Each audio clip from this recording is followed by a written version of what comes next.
Assalamualaikum warahmatullahi wabarakatuh. Kami dari kelompok 2, saya Irma Irhamna dan rekan saya Muhammad Sanusi akan menjelaskan tentang bahasa dan masyarakat. Bahasa dan masyarakat.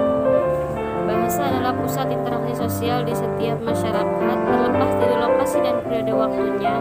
Bahasa dan interaksi sosial memiliki hubungan timbal balik. Bahasa membentuk interaksi sosial dan interaksi sosial membentuk bahasa. Sosial linguistik adalah studi tentang hubungan antara bahasa dan masyarakat dan cara orang menggunakan bahasa dalam situasi sosial yang berbeda. Ini menyatakan pertanyaan bagaimana bahasa mempengaruhi sifat sosial manusia dan bagaimana interaksi sosial membentuk bahasa. Kajian ini sangat bervariasi secara mendalam dan detail, dari studi dialek di wilayah tertentu hingga analisis cara pria dan wanita berbicara satu sama lain dalam situasi tertentu.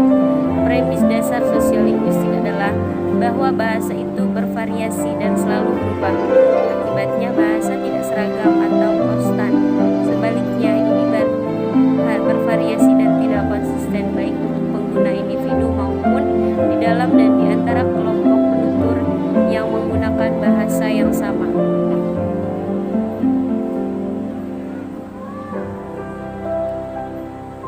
Seseorang akan menyesuaikan cara mereka berbicara dengan situasi sosial mereka.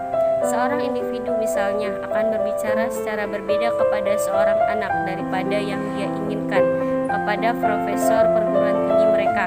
Variasi situasional ini terkadang disebut register dan tidak beruntung pada kesempatan dan hubungan antar peserta, tetapi juga pada wilayah peserta, etnis, status sosial, ekonomi, usia, dan jenis kelamin. Konteks sosialnya menarik, mengasihkan, dan penuh dengan kesulitan. Ada sangat sedikit jawaban pasti yang rapi untuk berbagai hal. Yang perlu kita lakukan adalah mencoba untuk menyadari perbedaan bahasa menurut siapa orangnya, apa yang mereka lakukan, dan sikap mereka terhadap bahasa mereka. Perlu diingat bahwa hanya ada sedikit penelitian tentang konteks sosial. Mata kuliah sosial linguistik mungkin menimbulkan lebih banyak pertanyaan daripada yang dapat dijawabnya, tetap perlu diingat bahwa hanya ada sedikit penelitian tentang konteks sosial. Mata kuliah sosial linguistik mungkin menimbulkan lebih banyak pertanyaan daripada yang dapat dijawabnya, tetapi setidaknya kita dapat menyadari masalah yang terlibat. Bahkan jika tidak dapat memberi jawaban yang sederhana dan menjadi bahan penelitian atau skripsi yang bisa sangat luas kajiannya. Masyarakat dan lingkungan. Masyarakat dan lingkungan mengontrol bahasa kita dengan memberi preferensi atau pilihan atas apa yang didapat dan tidak, karena masing-masing dari kita memiliki persepsi atau sudut pandang masing-masing. Sekelompok orang mungkin menerima bahasa kita, tetapi bagi orang lain itu bisa menjadi semacam pelanggaran atau penghinaan. Kita harus tahu bagaimana, kapan, dan di mana mengatakan dan untuk tujuan apa perubahan sosial menghasilkan perubahan bahasa. Ini memengaruhi nilai-nilai dengan cara yang belum dipahami secara akurat. Bahasa menggabungkan nilai-nilai sosial, akan tetapi nilai-nilai sosial hanya sama dengan nilai-nilai kebahasaan. Jika masyarakat stabil dan tidak berubah, begitu masyarakat mulai berubah, maka perubahan bahasa menghasilkan efek khusus. Hubungan antara bahasa dan masyarakat. Hubungan antara bahasa dan masyarakat terjangkau erat. Hubungan keduanya sangat mengakar. Bahasa menjalankan berbagai fungsi dalam masyarakat dan masyarakat melakukan hal yang sama. Jika salah satu tidak ada, yang lain akan terpengaruh. Bahasa adalah alat utama untuk tujuan komunikasi, untuk membangun perdamaian dan ketertiban dalam masyarakat, untuk menunjukkan otoritas dan kekuasaan, dan untuk mencapai tujuan dan sasaran.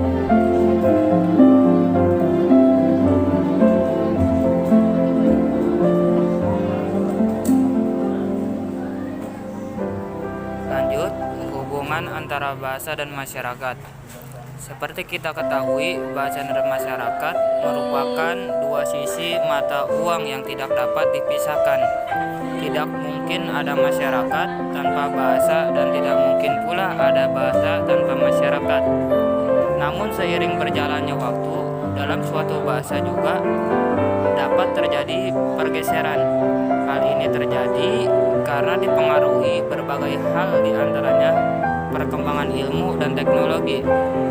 Seperti kita ketahui pula bahwa fungsi bahasa secara umum adalah sebagai alat komunikasi sosial. Bahasa adalah suatu wahana untuk kita berinteraksi dengan orang lain. Dengan demikian, setiap anggota masyarakat tentunya memiliki dan menggunakan alat komunikasi sosial. Tidak ada bahasa tanpa masyarakat dan tidak ada pula masyarakat tanpa bahasa. Seiring dengan perkembangannya ilmu pengetahuan dan teknologi, maka bahasa pun mengalami perubahan yang sangat signifikan. Hal ini disebabkan karena bahasa memang tidak lepas dari masyarakat.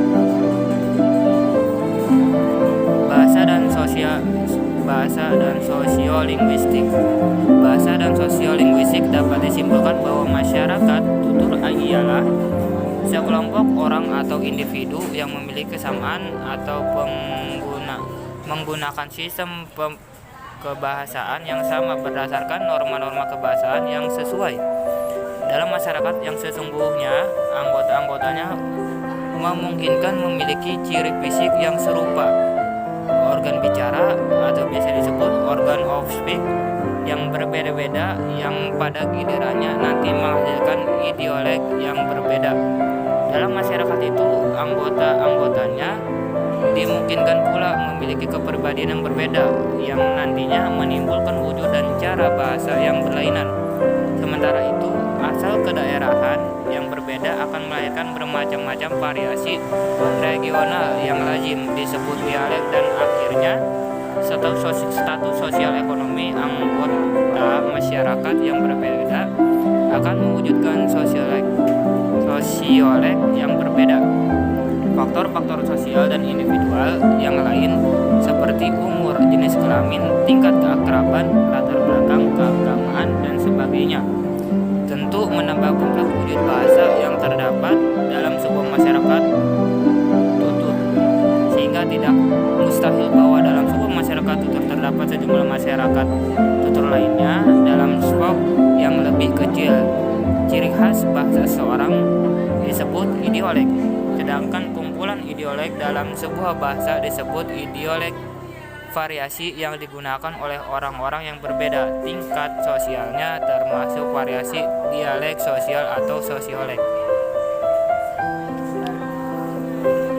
Hubungan bahasa dan masyarakat. Bahasa dan masyarakat ialah dua hal yang bertemu di satu titik. Artinya bahasa dan masyarakat ini tidak akan pernah terpisahkan. Bahasa sebagai sistem lambang bunyi yang arbitrer digunakan oleh anggota masyarakat sebagai alat komunikasi, beriterasi, dan mengidentifikasi diri. Bahasa begitu melekat menyawa jiwa di setiap penutur di dalam masyarakat. Ia laksana sebuah senjata ampuh untuk mempengaruhi keadaan masyarakat dan kemasyarakatan. Fungsi bahasa sebagai alat untuk berinteraksi atau komunikasi dalam arti alat untuk menyampaikan pikiran, gagasan, konsep, atau juga perasaan di dalam masyarakat ini. Di dalam masyarakat inilah dinamakan fungsi bahasa secara tradisional. Maka dapat dikatakan hubungan antara bahasa dan penggunanya di dalam masyarakat ini merupakan kajian sosiolinguistik.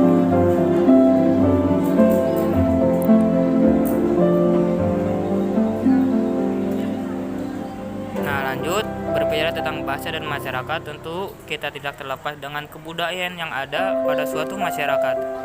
Maka titik tolaknya ialah hubungan bahasa dengan kebudayaan dari masyarakat yang memiliki variasi tingkat sosial.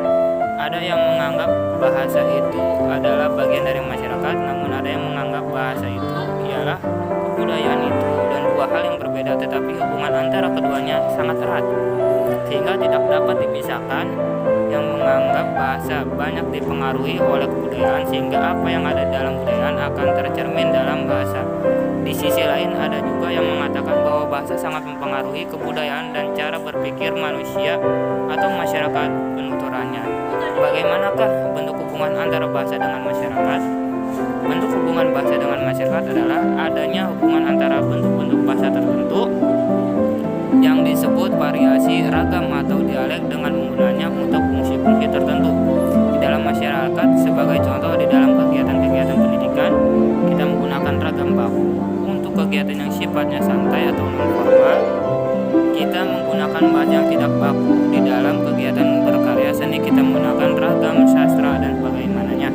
Inilah yang disebut dengan penggunaan bahasa yang benar, yaitu penggunaan bahasa pada situasi yang tepat atau sesuai konsep atau sesuai konteks di mana kita menggunakan bahasa itu untuk aktivitas komunikasi. Oke, mungkin cukup sekian pembahasan tentang bahasa dan masyarakat dari kelompok 2. Kurang dan lebihnya mohon maaf. Wabillahi taufiq wal hidayah. Wassalamualaikum warahmatullahi taala wabarakatuh.